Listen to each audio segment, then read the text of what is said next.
Hey, I'm Markéta. I am a pirate. I'm currently part of the establishment, but in heart, I am an anarchist.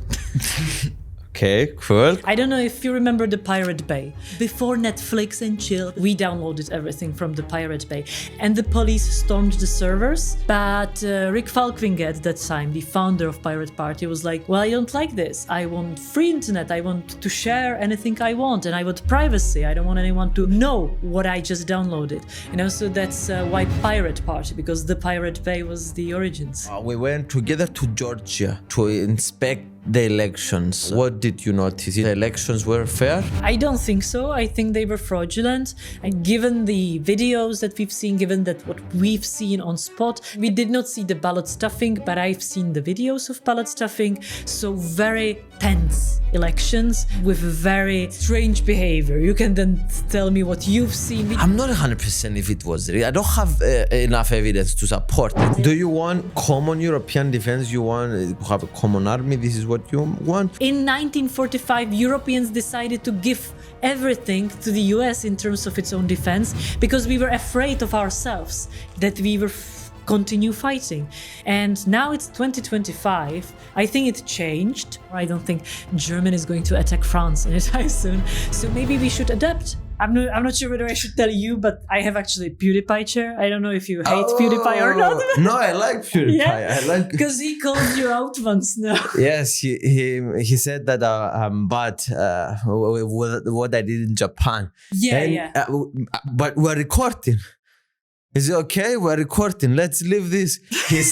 He said that he didn't even want to say my name. No need to say his name. Yeah, I've seen that episode. And I didn't know at that time because that was before the elections, right? And then I somehow read something about you and it was like, oh, he had controversy about Japan. I was like, that's the guy that PewDiePie talked about in his video. Yeah. And so you didn't know when I came to your office. I came in the beginning when I was elected. So you knew that I think that was before that, yes. Interesting. But so guys, for you to know, when I joined the parliament, I reached out to the coolest MPs closer to my age and all this stuff. And I got a lot of advice from them. So you are one of them. You gave me very cool advice. So thank you for that. Oh, thank you. But it's important to ask this question in the beginning. Who are you? Hey, I'm Markéta. I am a pirate. I am a Gryffindor, but I would love to be Slytherin, but unfortunately I'm not. I am idealist. That was a joke. Currently. No. Well, I think that I didn't understand it. Because I think Gryffindors are the ones who want to like do good for everyone, and Slytherins only for their closest ones. So I think Slytherins are the smart ones. Gryffindors are idealists, but idealists. This is from Harry Potter? Yeah. Okay. I had this notepad, so that's why I thought of it. You know? But Hufflepuffs are the ones who take drugs, so I think they are the coolest. And I am currently part of the establishment, but in heart, I am an anarchist. Okay, cool. I like this. So how many years you've been in politics? Well, in the European Parliament, 5 years, but in my political party, 13 years. And how old are you? 32. Wow, so you've been since 19. You are been dealing with politics. Interesting. Well, pirates weren't really politicians 13 years ago. They were just nerds who wanted free internet. So I did not feel like I am becoming a politician. I felt like I'm an activist, fighting for digital freedoms. What you were fighting back then? In the beginning of this pirate movement, in a way. This is a party, right? Where are you from? From Czech Republic. And it started in Czech Republic, or it started where it started? It started in Sweden. I don't know if you remember, you are younger than I am, but not that much. If you remember, the Pirate Bay was one of the biggest servers for torrents. So before Netflix and chill, before everything, we downloaded everything from the Pirate Bay. And they had servers in Sweden, and the police stormed the servers. And of course, they moved somewhere else, as you do with these things. But Rick Falkvinge at that time, the founder of Pirate Party, was like, well, I don't like this. I want free internet. I want to share anything I want, and I want privacy. I don't want anyone to know what I just downloaded. So that's why Pirate Party, because the Pirate Bay was the origins. Interesting. So it started in Sweden, and then this was a branch movement in Czech Republic and in other countries as well. Yeah, we are like a franchise, I would say, because, being an online sort of movement fighting digital freedoms, it's the same everywhere. But also, of course, this is quite a niche topic, like copyright, digital freedoms. So usually for the party to become successful, and that was Germans, Swedes at one point, Czechs, Icelanders, and Luxembourgs, you have to sort of fit in the political environment. So you can't just be for digital freedoms. You also have to have other opinions as politicians. I hate that, but you do have to. So I think then pirate parties differed a little bit, but overall we had the same like foundations.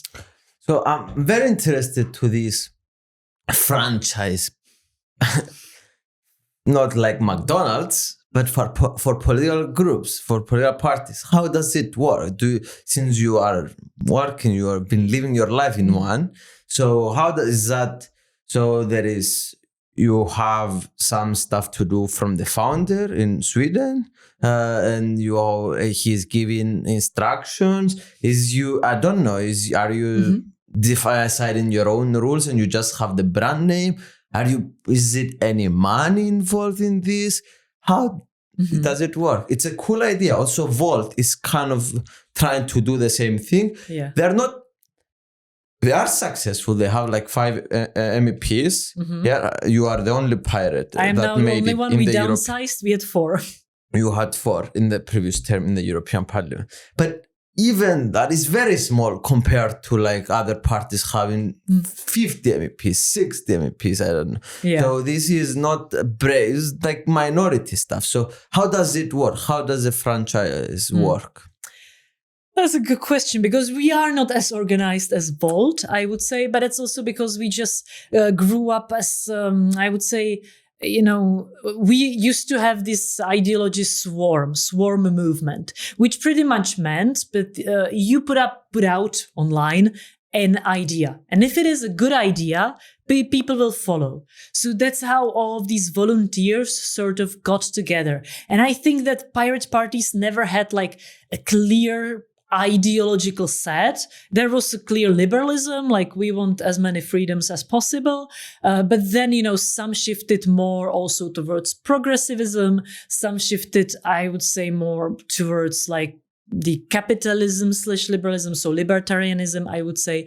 And as I say, really depended on the country. What was missing, what sort of hole did the Pirate Party fill? So we had this, Rick Falkwinger, the founder, set up a pirate wheel, and it wasn't a wheel, it was a graph.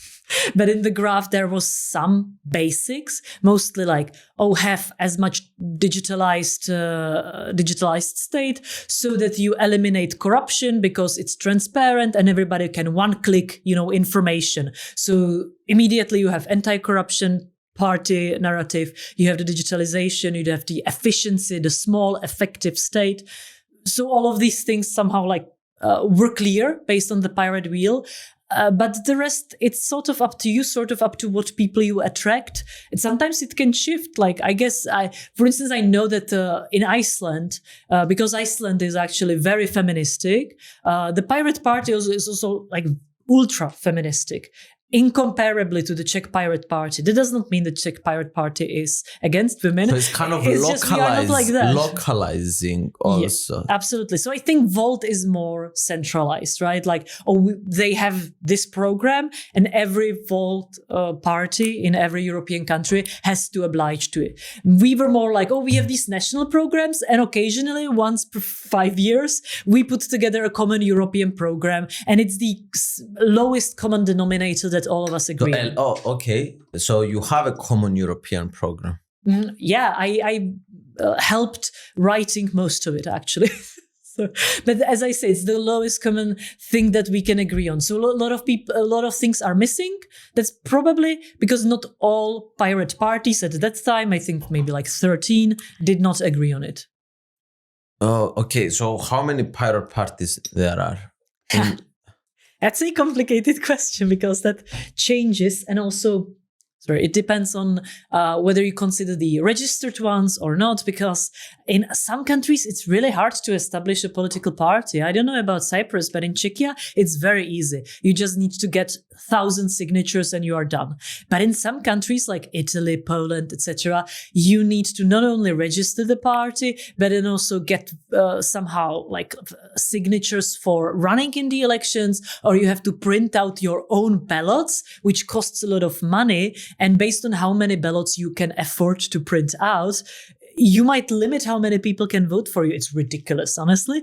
But there's also limits. Yeah, but there's also limits how many parties can exist when they don't have the resources, right? But I think in Europe, in European continent, so Iceland I include, existed 13 or 14 pirate parties. And then we have someone in US and Canada, but they are sort of like non-existent because they also have different systems, right? If it's bipartisan system, then a pirate party can really grow up. So you meet with them?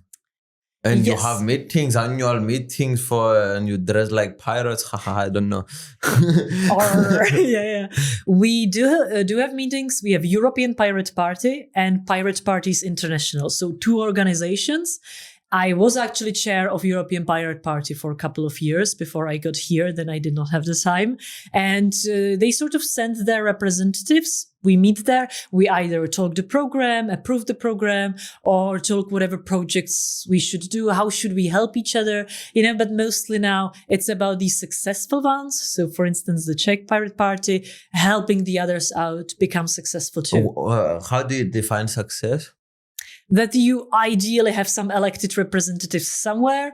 I define that the Czech Pirate Party got more successful than others by claiming that they were in the government. More successful pirate party in the European Union? Yes, in European Union, yes, because we were in the government. So you have an executive power, right? So that should be like a success in politics. In government means that you have MPs. No, in government as in ministers, being part of the executive. We are not now in government. We used to be. We left the government actually because we didn't like how it went, but we still have MPs, yeah. You are talking about Czechia now. Yeah, about Czechia. Yeah. Here. What was the percentage that you received in the highest percentage as pirates in Czechia? Oh, the highest percentage. Well, in the parliamentary elections, I should remember this, right? So I think it was like 14% was the highest percentage. Cool. That's when we joined the government. Cool. But and the in biggest Prague, party had. Yeah, sorry. The biggest party had like how much? 30, 40? I think it was Babiš's ANO, and they had around 30. Yes. Okay, cool. We usually don't have parties that reach 40. We have 30 and less. Yeah, same. Yeah. Multi-partisan system. Yeah. That's the best. It's better instead of the United States one. I prefer Democrats choice. And I really like having a choice. I like this as well more. Yeah. So now, how much? So you are independent here. You were with pirates, but you took your decisions. What political group to join here in the European Parliament, all this stuff. How much they affect you on your policy choices, and how much you are completely independent. I hate this, I like this, and nobody. Yeah, well, I am quite independent. I don't know when Greens will notice, but I am quite happy with how everything is set up. I had actually a choice at the beginning of this mandate because I remember I met you at that time that you were going to decide if you are going to join the Greens or not, and you were asking what they're going to give me in return and if it's good, and you had better negotiation power the last mandate because you were 4 pirate members and all the stuff. So I think Volt had the similar situation, but a little different. I had a choice between Renew and Greens, or of course no one or stuff like that, but I wanted to work on legislation, so I wanted somewhere. And in the end, I negotiated, and maybe I shouldn't be saying this out loud, but I negotiated, of course, with both. And I did not really like how the negotiations with Renew went, because, currently, maybe... By the way, we're talking about, for everyone that doesn't know, because sometimes I forget that we're in our own bubble, that nobody knows. We're talking about... we're talking about the Pirate That's a political party. That's a political party in the member state. And when we join here in the European Parliament, there are different political groups. So you need to choose. There are now 8 political groups. So she's explaining the negotiation that he did with the 2 smaller political groups, which is the Renew and the Greens. The green context. Thank you. Beautiful explanation. It's visible that you are doing it professionally. Well, I had the offer from Renew, let's say, but they did not really offer much, and if you want to do a lot of stuff here, you should be in committees and you should know your position there. And I felt in comparison, Renew, because they are seen as liberals and no other Czech political party is in that group, I would be sort of the only perceived liberal, very good media position. But they did not offer me really any interesting committees. They couldn't promise me any delegations. And I knew that on my topics, there was a lot of MEPs in Renew that would want my topics to cybersecurity, AI, disinformation, and stuff like that. And so I thought, well, there will be a lot of competition on the files. Whereas in Greens, I knew that not that many people work on it. They offered me all the committees. If you look at what did you ask? What committees? I have everything. What did you ask? Well, I have INTA, which is the international trade. I have ITRE, which is the industry. I have AFCO, which is the constitutional affairs. I have LIBE, which is the civic freedoms. And now the newly established EUDS or DEMO, which is the foreign interference and disinformation. And then I have... So you are in 5 committees? Yes. Congratulations. You beat me. I'm in 4 committees. And I think... But I am in the non-attached. Well, that's, I think, quite a success. Yeah, good I had the most committees out of the independent people. Nice. Good negotiator. You are beating Lucas Zipper. Good for you. And several delegations. I focus mostly on East. So I have Russia, Georgia, Armenia, Azerbaijan, Moldova, and all of these. Finish what did you ask and what did you get? And then let's dive in a bit to delegation to explain what people are doing, what delegations are. And also, I want some advice on that as well. So.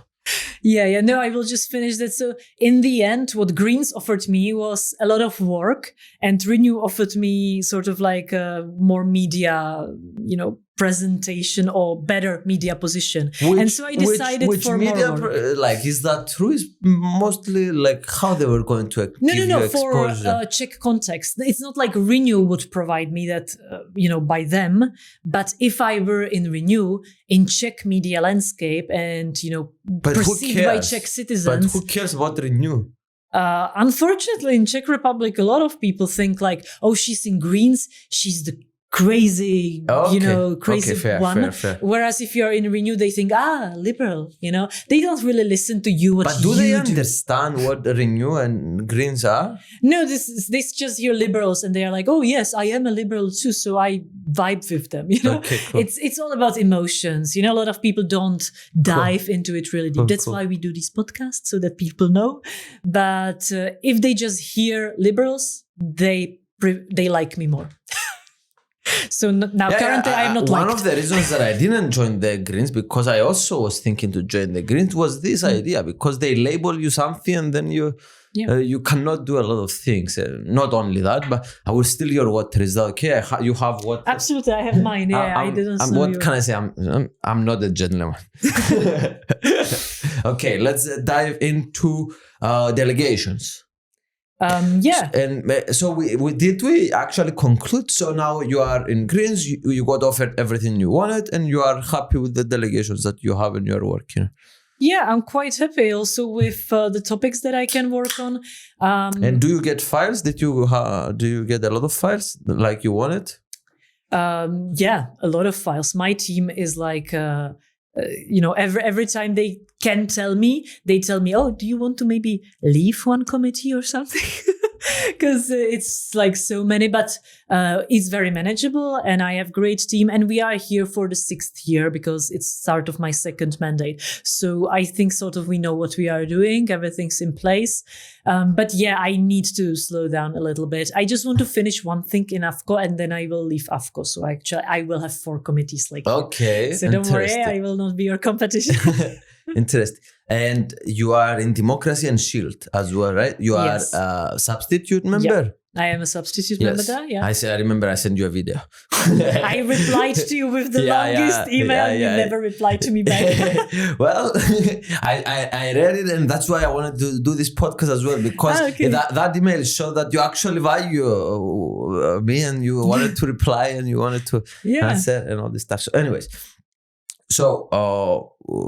being in this Democracy and Shield, it's we can talk a bit more about this later, because we are also in together. We went to to Georgia to see the elections in Georgia and what happened there. We can dive in a bit later on this. But moving, we were going to discuss delegations. Yeah, you wanted to explain it. What a delegation is? I know what it is, but I will be happy to explain. We in the European Parliament can work sort of on 2 things: topics and countries. And you choose topics in committees. In committees, the Parliament is separated to 24 committees. Exactly. And we cannot do all the MEPs out of the 700 about the economy. You choose that you like to work on the economic issues, and we are separated in 24 committees. Yeah.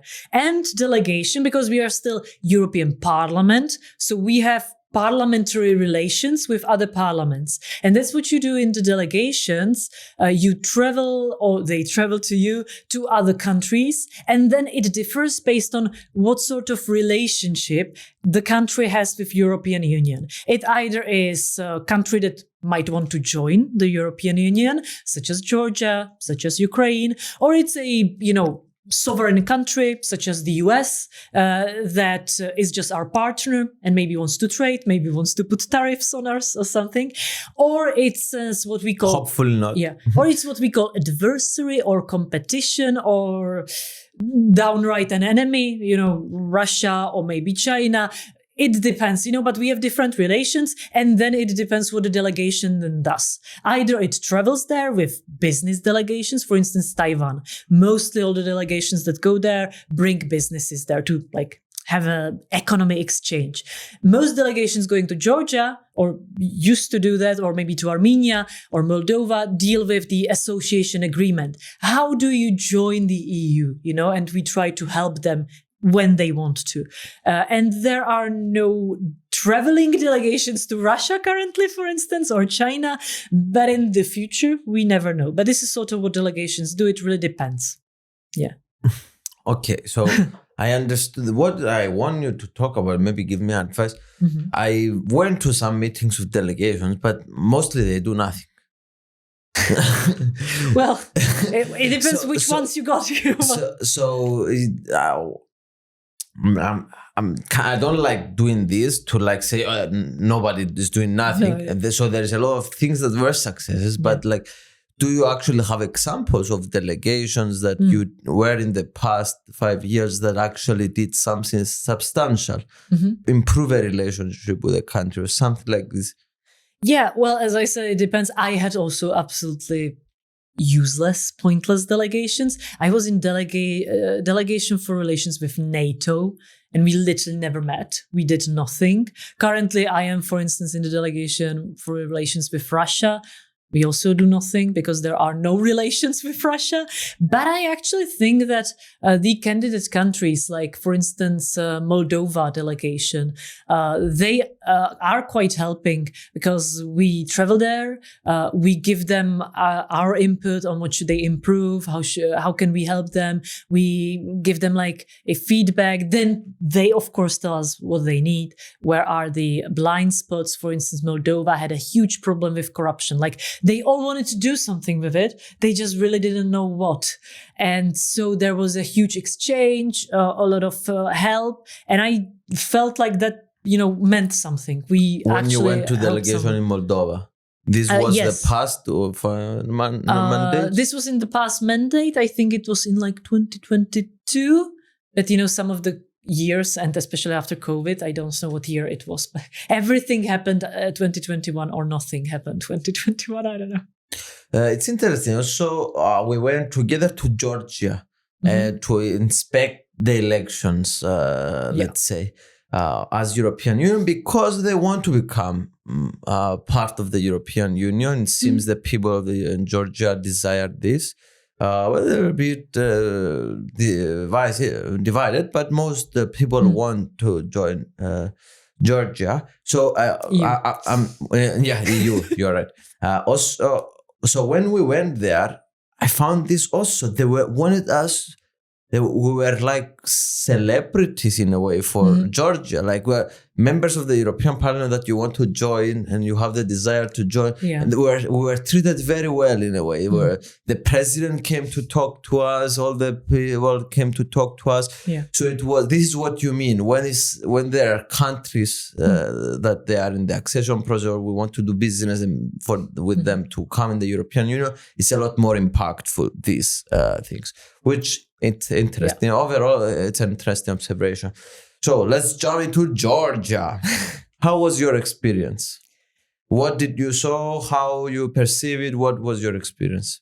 Yeah, well, I can talk about the elections immediately. I will just also give a short context that it was not my first time in Georgia. I actually did my bachelor's thesis 13 years ago or something. No, wait, I wrote it in 2016. So at that time on Georgia-Czech relations, and then I joined the European Parliament in 2019, and I was like, well, I want to really work on Georgia because I really liked the country, and then I even traveled there for a holiday, and I absolutely adore it and love it. I sort of think they are like Czechs, but they have much better geography. They have actually mountains and everything. But in terms of their humor and character, I feel very at home, like in Czech Republic. So that's nice. Anyway, with their elections. Language-wise? Not really. Language-wise, not at all. I don't speak Georgian. I am learning Russian, actually, partially because I focus on this region, because if somebody in Georgia or Armenia don't speak English, they very probably speak Russian, so it's easier for me. So when we went there together on the election observation mission, Georgia was already sort of politically in shambles, and it did not happen that day, on the day of the elections. It was an ongoing thing for many, many years. There was like a peak in 2020.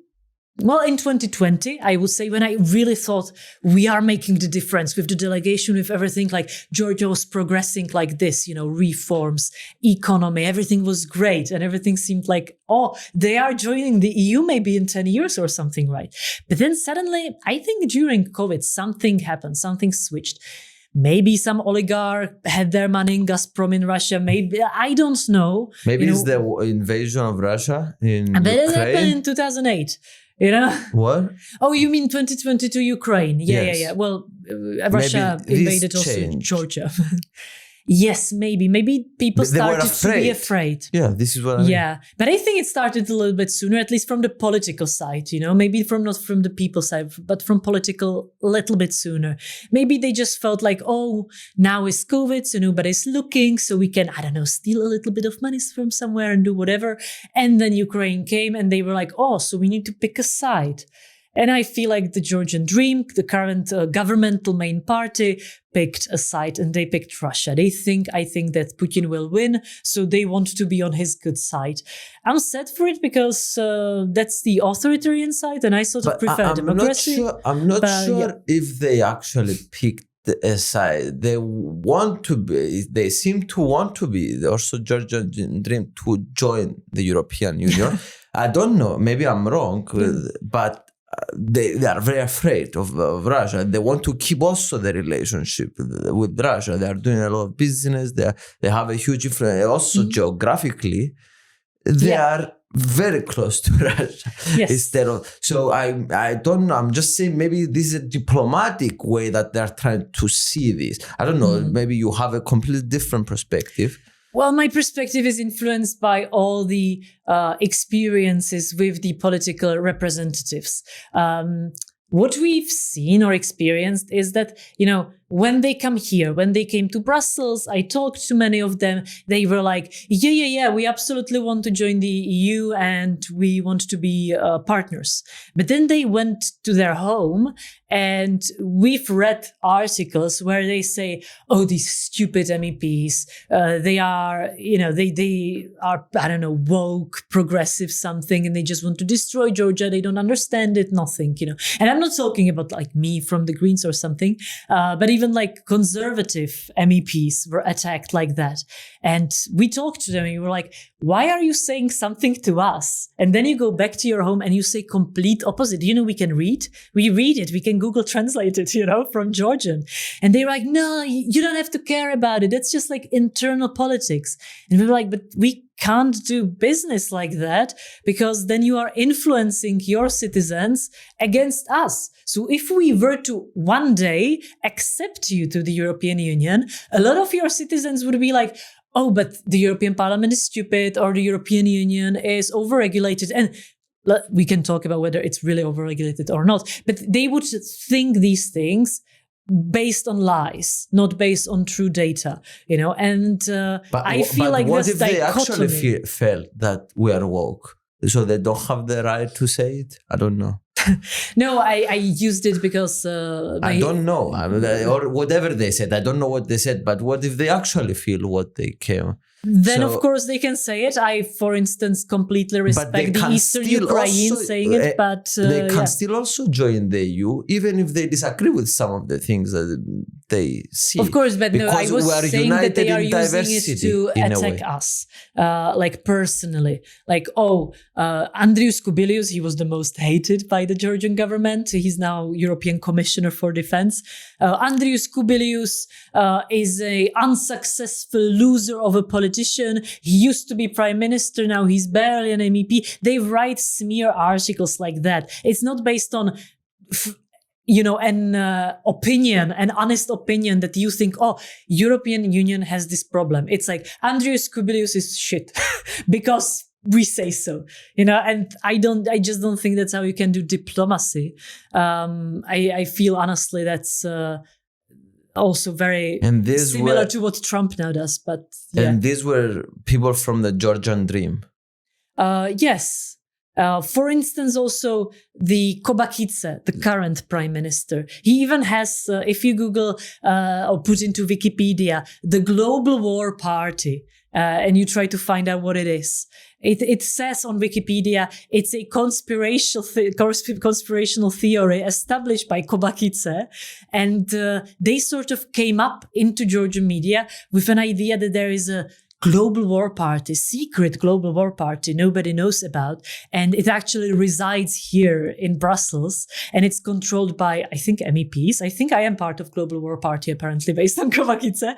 And that we are trying to destroy Georgia and bring it into war with Ukraine. And I don't know exactly what's the end goal, because I don't really read conspirational theories that much, but this is how they communicated, and we talked to them. We went to Kobakidze because there are these relations, and we told him, like, why are you saying these things? There is no global war party, and he tells us, he doesn't tell us directly, but he hints at that. I know there is no global war party, but it helps me politically at home, so I say it. It's like, but you are lying and you know it. And of course, I am not idiot. I know that politicians lie all the time, but this is also another level of lie, a lie that influences how your whole society. I try to never lie. Not all politicians. Hopefully we can change this. Yeah, only to our parents, right? Yeah, me neither, but this is even more harmful. Of course, I hate every politician that lies, but some lies you can just say, you are stupid. But some lies are harmful for the whole society, for the whole country. And I just hate that they do that for a little bit of political points. So what we notice in Georgia. What did you notice? It was the elections were fair? I don't think so. I think they were fraudulent. I think we have three like levels of reasoning why. One of them is what we've seen. I think that given the videos that we've seen, given that what we've seen on spot, I think we were in different cities. Yeah. But I'm just talking personally. Yeah. You talk personally, so we can combine what Yeah.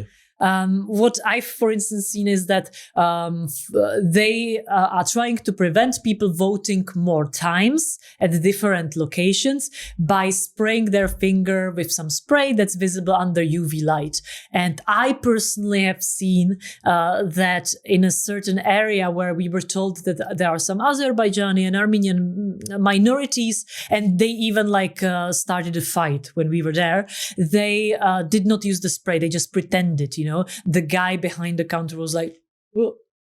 And I was like, he's doing it literally when I am looking at him. And we are observers. We can't say anything. We can't meddle. But he still has the audacity to pretend he does it in front of me. So that's how much they don't care. And that sort of signals to me what else they did when we weren't looking, And there was also this conflict. Some people were fighting with each other, like with fists, because they were arguing, the people observing from Georgia, like Georgians who were there like us, but Georgians, they claimed that they are manipulating it. And, the POC, the committee said, no, we are not. And then they got into fight. So very tense elections with very strange behavior. You can then tell me what you've seen. We did not see the ballot stuffing, but I've seen the videos of ballot stuffing. Second thing, we got the brief on what was going on before the elections, on how the Georgian Dream has more money combined than all the other parties and is putting it into smear campaign, how there are maybe taking ID cards from some people so that they can't go vote because everybody knew that they wouldn't be voting for Georgian Dream. And of course, you can never provide enough evidence, especially in such an environment where everybody lies, nothing is true, everything is truth, but if you have suspicions like that, you should maybe redo the elections, no? If you don't want to, then what are you hiding? And the third thing that I wanted to mention is also that there were really nice graphs and statistics. And let me tell you, I am not a mathematician. I can't explain the statistics as well as the Twitter mathematicians that put there the graphs, but I've read the graphs and the argumentation, and I think it was legit that based on some polls, based on the exit polls, based on what you poll from before the elections, you can have prediction, quite a good one. And let's say the line on the graph will go in a certain way. And if there is a fraudulent behavior, a manipulation, it will break at one point and be very different to the prediction. That doesn't mean that the predictions are correct. But if it behaves in a certain way, then you probably had fraudulent behavior. And the mathematicians counted that, yes, there was. So I think that the three things are reason enough to say, maybe, guys, you should have a new elections under some international scrutiny. I didn't understand this mathematician formula. I didn't really understand what you explain now. Well, because I can't explain it well either, because I don't understand the graphs. But I could send it to you and you could put it into video, read the tweet here. Okay. Can we agree on that? We can put it here. People can read it for themselves. I don't have to interpret it for them. Okay. Yeah. So, and you said these two, and you said three things. You said about the stuff that you saw. What we saw. What was happening before the elections, which is something we didn't see, but we got briefing on it, and the mathematics. Okay, so now I'm going to tell you my experience. So first of all, I went to Georgia. It was my first mission with other MEPs. Very important. We're respecting the elections, if they are right or not, if they are doing a good job or not with the elections. And we're going to provide the results because they want to come to the European Union as in Georgia. So it's important thing. So I took this very seriously, and I went to the parties also when they were doing the parties, it was outside our hotels and all this stuff. The parties were having events. So I went there. I saw also to the Georgian Dream, also to the others, and they had both of them European flags. The other one, not the Georgian Dream, had more European flags than the other, which is interesting. So the people seemed that they were sure that they were going to join the EU, and it's on track. And also the leaders were saying that they're going to join the EU. I was asking people in both on the Georgian Dream, party that they did. I was asking the people wanted or say yes, we are sure we're going to join the EU and all this stuff. So. Anyway, so I tried to do as much as I could in the time that I heard all the talks that they did to us. I found some interesting things in the talks that they said, that the media are kind of corrupt, which maybe they are by the government, they're getting money behind to promote their stuff. But this is also in a lot of European countries, to be honest. And also like in US States, Fox News, MSNBC, all this stuff, they are the same. No? I guess. Georgia is a little different. They literally have no independent journalism. They even told us like every media there is standing on side of a certain political party. Which is very interesting. Which is interesting, but I think it's in a lot of countries, this thing, not only in Georgia. Yeah, it's not the case for Czechia, so I can't empathize. So I understand, and also they talk a lot about the way that they're campaigning. They're saying that they are attacking, they're saying lies and all this stuff, whatever they're. But I find this also in the US States, the elections where Trump was attacking and Kamala. So it was everywhere in elections, they are doing this behavior. And then the day that it was the election, so my team that went to inspect, we were not together. I went with another 2 MEPs to inspect, and I went to everything. I was checking exactly how they putting the ballots in the right way? Are they entering in the right way? Are they registered? And overall, I didn't find a lot of problems like there. What I saw. But I went to only 10, 15 voting stations. So my experience is limited. And I didn't saw all these fights. I didn't saw ballot stuffing. I didn't saw anything that is super suspicious. But now I couldn't, because I don't understand enough about this topic, I couldn't stand and say, in the elections in Georgia, it was rigged or not, because I had only a small experience on what, and I was briefed, and also maybe leading to the elections, I didn't have the full picture of a lot of years. That is not maybe that day the elections were not rigged, but maybe the stuff that happened before and the way that the government was handling all this stuff, the media and all this stuff, maybe that's the rigged part. So we wrote in this report, we said, this is how we do it. We sat down in a room, all the MEPs, we were 7 MEPs, and the chair of that we voted, he wrote the thing, and we were taking things out. Or we add this, emphasize this, I saw this, add this. And we made a report about what the European Union delegation, European Parliament delegation observed. And then we presented. So, to be honest, I was sharing the concerns of the other MEPs, but I was more to the side that I'm not 100% if it was real. I don't have enough evidence to support it myself with all the hearings that I had. So this was my observation. But that's what I want also to ask you, do you, where I'm wrong, where do you see that they went the line? Because you are more that you believe that they were rigged. So, and now that I'm sharing my experience, tell me what I'm missing or something. No, I think that's a great question, and thank you for asking it. The thing is that, how to say it, that there is this narrative, and especially you have it, and I think that's good, is to doubt everything.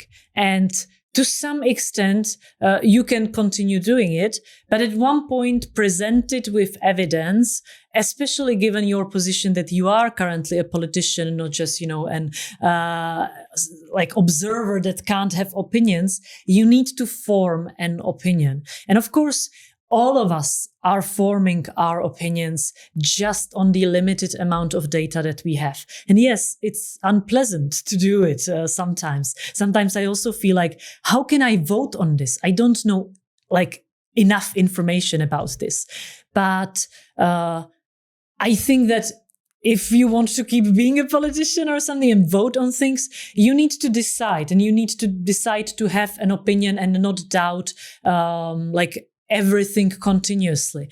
And I personally, because I followed Georgia for 6 years, technically for 10 years, because I knew all the politicians, I knew what they were saying, I knew that there was high probability, that does not mean certainty, but high probability of intimidation that goes beyond standard political infighting, as we've seen with Kamala and Trump, something that was making people afraid, something that caused them not to vote in their best interest with proper information, but to vote out of fear, to vote intimidated, or not to go to the elections at all, afraid that, something will happen. For instance, one of the narratives of Georgian Dream is that the other parties will cause Georgia go into the war, right? Yeah. Because the other parties can't talk to Putin. Maybe that's right. I don't know. I don't think that even Georgian Dream has a direct phone line for Putin, but maybe it's correct. But also it's working with certain fear where they completely ignore the fact that Putin has completely no capacity to currently attack Georgia, that if it attacked Georgia, that there is still the rest of the world. We don't know how the rest of the world would react. Being me, a European politician, I would say I would completely want to help Georgia. I would try to go there and help them. Maybe the US would help them. So we don't know all of these things, but they with certainty say something and instill the fear and also manipulate and intimidate. So with high probability, I decided, based on the information I got, that this was not free and fair, and thus it was fraudulent.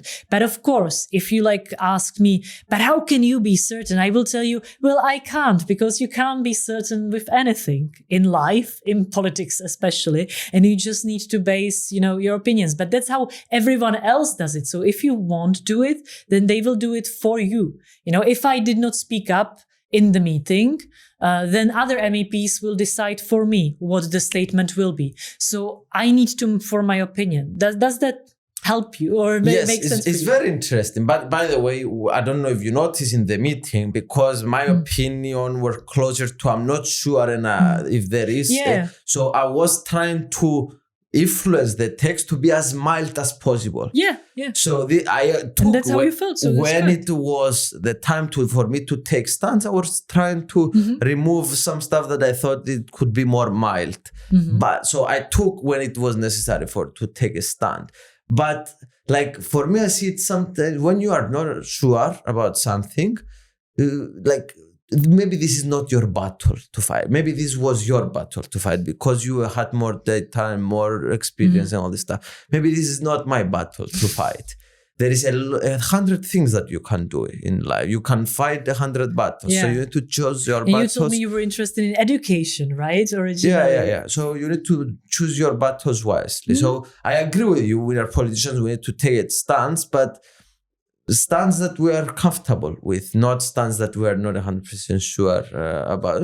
You cannot. The amount of votes in this house that I was like, I don't know. I'm not sure, But in the end, I needed to decide somehow. And of course, then I face the responsibility of citizens asking me why. And sometimes I screwed up. And people on Twitter were like, how did you vote here? I'm like, I'm sorry, we did not check enough information, so I was voting wrongly, and I would vote differently. I had more information, and then it's up on citizens to decide whether they are fine with my explanation or not. They were fine. They re-elected me, so maybe I didn't screw up as much as I was Did afraid. you got more votes or less votes than the previous time? More votes. I actually jumped my colleague. I got like a lot of preferential votes. Cool. So I guess that I personally persuaded somehow people. I don't know how, but cool. It's so nice. You are using social media and all the stuff to do the stuff in Czechia, mostly social media campaigning? Well, I would say that for campaigning, social media is now the most important asset. Of course, we were also traveling across the Czech Republic. But honestly, we arrive somewhere, it's a smaller town, there is nobody, in the main square, and you're standing there with we have pirate newspapers, and I don't know, it's raining or something, nobody's there. I don't think we are really winning elections on this sort of campaigning, although it's important to be visible, but in the end, I think what gave me the preferential votes is that a lot of people saw me on social media and liked what I'm saying or liked what I'm doing. Social media. Yeah. I'm also doing Instagram. I would like to do much more YouTube. I actually am personally addicted to YouTube. I watch too much YouTube, but it just takes so much time to create a video, right? Well, and I have other work to do. Well, not as much as you think. Like, for example, I spend 1 day a week, like maybe today I have like 4 or 5 interviews like this. Also with space, the committees that I went here and all this stuff. So, and that's the content for the next 2 weeks. So we're going to cut a lot of short form content for this. So it's like 1 hour that you can get a lot of high leverage on that hour. So think about something like, but you need to match your vibe. This is my vibe, that asking questions, having conversation, it needs to be something that is unique to you, because it will not work if you just copy paste something that is not. Well, I usually try to stream League of Legends, because I'm playing a lot of League of Legends. It's very natural to me, because I sort of play every evening anyway. Okay. So I occasionally stream, but it's sort of difficult to answer good in questions League of Legends? while playing. Well, I am playing with good people, with good players, so they sort of carry me. But I don't play ranked games, so I do not have a rank. I am just iron, But I think if I played ranked games, I could get to like gold. People who know. So I'm like average. I play also League of Legends with my girlfriend. Okay. So now I never play. I've played like 1-2 times in my life, but now my girlfriend is playing. So we played like 20-30 times so far. Okay, so you're a newbie. Yeah. Welcome. It's a horrible addiction. It's fun. It's like fun. when people watching the series Arcane were like, maybe I should play the game, and everybody was like, no. So you are live streaming it, and people watch on you? Twitch sometimes, yeah. Wow. But mostly speaking in Czech there, sorry to your international viewers. But if a lot of people comment under this video that they want me to see it in English, I will do it in English. Okay, you heard it. So what are the stuff that you're trying to do here in the European Parliament, really? You said you're working stuff on AFCO. What is your real desire? What files are you working? What you want to get done here? Well, when I was elected, or even before, in 2019, before I was elected, I asked myself this question: what I want to do? Why am I running in the elections? Because I honestly did not want to work in Brussels, because I love my city, Brno, and I wanted to stay in Brno. In Czechia, it's the second largest city. And I decided, well, I want world peace, obviously, right? And a lot of people were laughing at it. I was like, well, if you are laughing at world peace, then I will just say it even more loudly, okay? And then I was like, but I am not delusional. So I know that I cannot achieve world peace with my single, small, insignificant life, in one small, insignificant mandate. So I decided, okay, so what are the baby steps? What are the things that I can walk so that I walk towards world peace? And I decided that things related to the future technologies of warfare. So yes, autonomous drones, AI, surveillance tools. I felt like not a lot of people focus on them, and they could cause a lot of harm, a lot of death, a lot of suffering in the future. So I wanted to do something regarding that. And my first legislation was actually limitation of export, better pronunciation, of surveillance tools to dictatorships. So for instance, I think that based on this legislation, Chinese Communist Party got a little bit less of, software on recognition emotions from Netherlands company, because they did not give the export confirmation. And so maybe not that many Uyghurs were put into concentration camps. So I felt really proud of that. And I'm always trying to find small legislation that are the baby steps towards the world peace. Interesting you talk about the drones and all this stuff, because the war in like 5 to 10 years will be completely different. In the war will happen in so many different ways that we are not used to, and we need to adjust, we need to prevent, we need to look for our ass so we're not fucked. Because the world is working like, well, the truth is that the most powerful you are, hopefully you don't use your power for negative for others, but the most powerful you are, the more secure you are. So or you have powerful friends, which we currently are sort of losing. So that's why we need to now become powerful. Sword. No, but like technically, just a fun fact, it's a historical fact, but I think it's interesting. You know why there is no currently like strong European defense or strong country? Because we did not want that in 1945. We decided, we weren't born, but Europeans decided in 1945, hey, so we had too many world wars here. We are all the time fighting. Maybe nobody should have the power. Maybe we should fight one hegemon that will sort of oversee us, have all the power, and will keep us in check.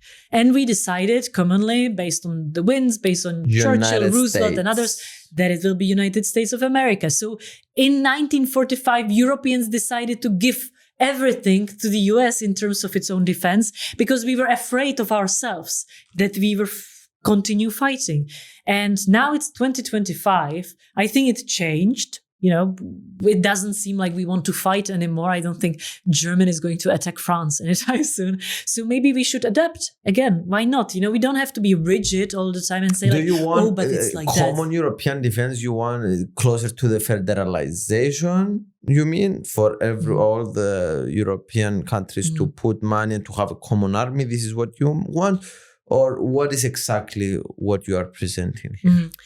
I don't think that we need necessarily federalization for having a common, I wouldn't call it European army, but something like this common European military resources, because we can have the joint procurements, we can ramp up military production in Europe without federalization.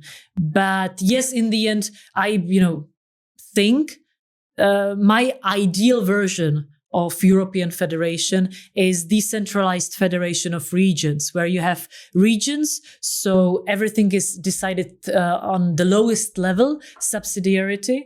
So for instance, there is no Spain, which limits Catalonia, because there is Catalonia, there is Basque, there are the regions, and they decide everything. And then you have the European Federation that secures good economy and security of your, external borders.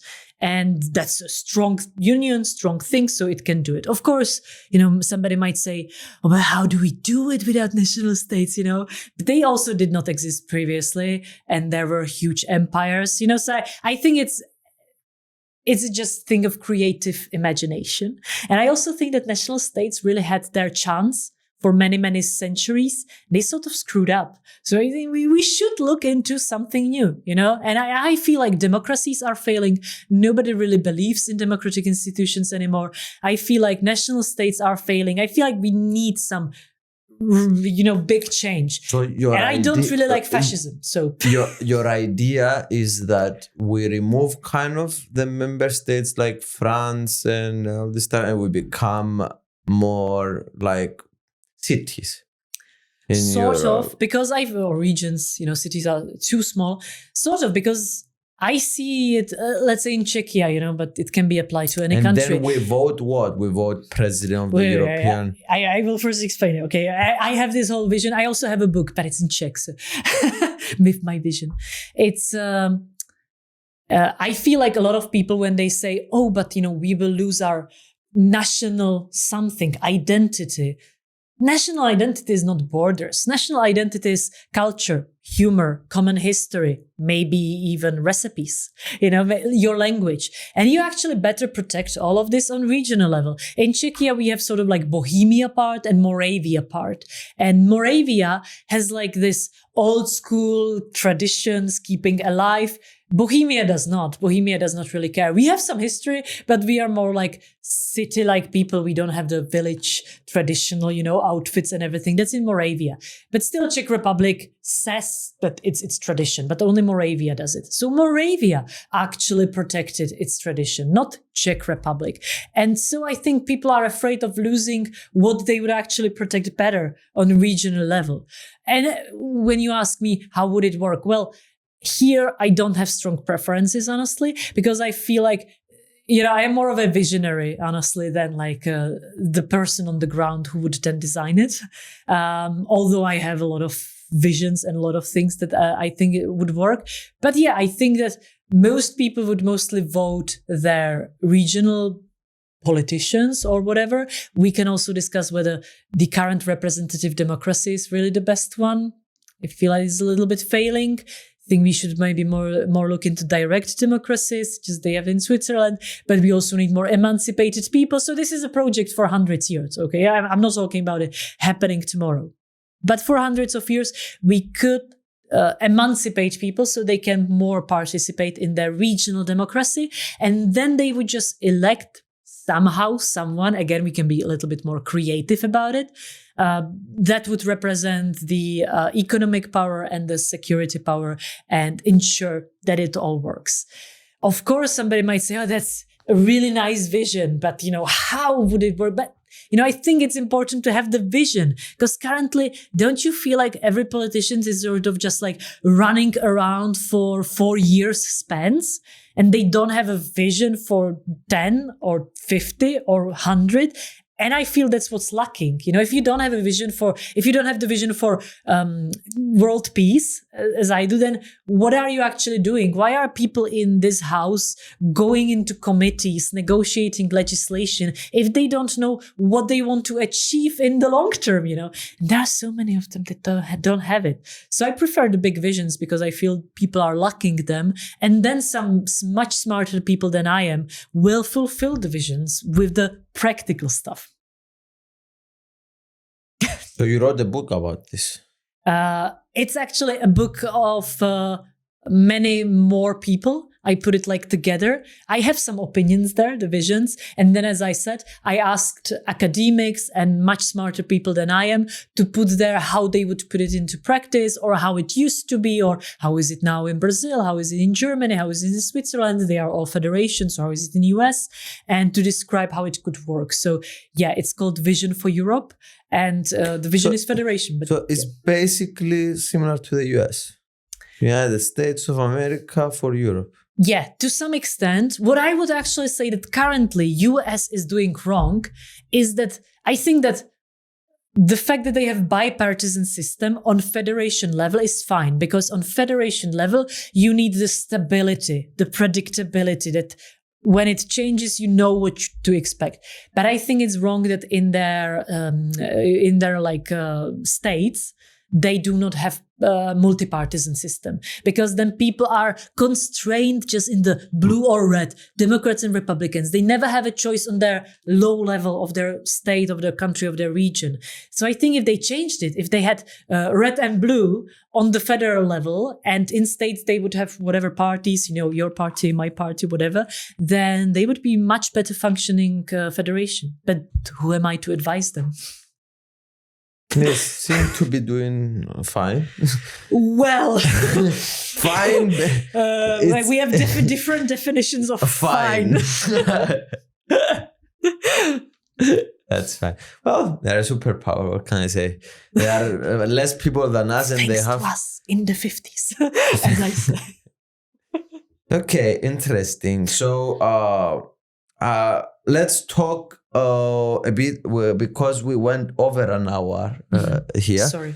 No. But I tried this parliament because they're very heavy information about a lot of complex topics that people don't understand. Because we understand how the European Parliament works, but not everyone. So it's quite heavy for a person to watch this for 3 hours. If it's something more light, history or whatever, something that it's. But I think. But I think I'm radical enough so that now people are like either very angry or very like, oh, I agree so much. You know, or both. Maybe. Well, I hope this is what you did to me at least. I hope to instill these emotions because the worst thing that can happen to me is being boring. I don't want to be boring. Yeah. I agree. There is enough boring politicians in the European Parliament. We don't need more. Exactly. Okay. So I have last 3 questions. Mm-hmm. How do you comment on or feedback on my presence here in the European Parliament, of some gossip that you hear, some negative stuff, how do you perceive what I can improve? Well, I send you the long email, right? So that there you have something. But for people who did not read my email, can I put it or no? This is what. If you want, you can screenshot it. Yes. Okay, screenshot and put here. She's amazing. I sent her a video to ask her to vote for me in a committee, and this was her. Response. Maybe just put their black parts over when I name some other people and how they would vote for me. Cool. Well, I actually think that you are doing an amazing job. First, the positive ones, then the negative.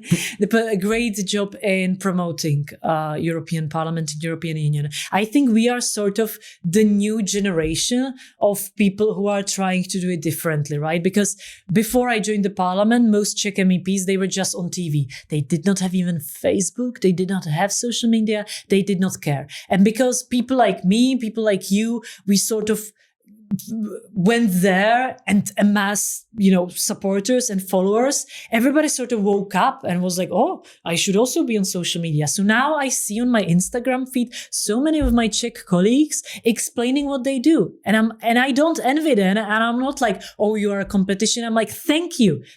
Please tell people what you do. That's great. So I think it's not only great that you personally do it, but I also think you are sort of forcing other politicians to copy you. And then they explain what they do. So I think that's great and very positive impact in this regard. I think that especially in the case of Georgia, now we are coming to the negative parts, or negative, like feedback, right? A lot of people, and you know it, you probably read the comments, right? Were unhappy with your reel about Georgia, where you said something like, oh yeah, I see some things that I didn't like. And there was like this ballot stuffing. And people are like, yeah. bruh. Especially Georgians hated it. But I think that your way of, I am objective. I am just an observer without opinion. It collides with you being an elected politicians that should have the opinions. That's what I told you, right? And I feel you because I also grew up in Pirate Party. I was taught sort of at the beginning by my colleagues to doubt everything. Like, how is it best? So that you find the best solution. But I feel like you are just stuck in the doubt part without the solution or opinion part, so I am not saying you should have it. It's just, yes, this will limit your work here because some, upfront colleagues who are just like, oh, I am very strong on my opinions will not take you seriously because they will think you're just a troll, and maybe you are not, but for them, you feel like it, so that's just what I also wrote you in the email, sort of, put shortly. Okay. But I think that trolling is also fine. Some people deserve it. Okay, so last question. How did you find our second to last question? How did you find our conversation today? I found it for myself very insightful because I got to explain a lot of things in much more depth than I usually get to. So thank you. Thank you for the possibility. Yes, and we talked about the European Parliament, the most boring thing in the world. And I think it was fun. I think we made it fun, which is very important. Okay, the last question. You are going to die in 30 seconds. What do you want your last words to be in this planet if you actually were going to die? I will talk to my mom and dad. I love you. I'm sorry that I'm dying, but know that I had a very great life. I actually love it, enjoy it, and I don't mind, that it ends now because it was a ride. And I wish everyone to have the same feeling once their time comes. And also, Harambe wanted to. Amazing, Markéta, ladies and gentlemen. So fun. Thank you. We love you. Thank you for having me. watching until the end.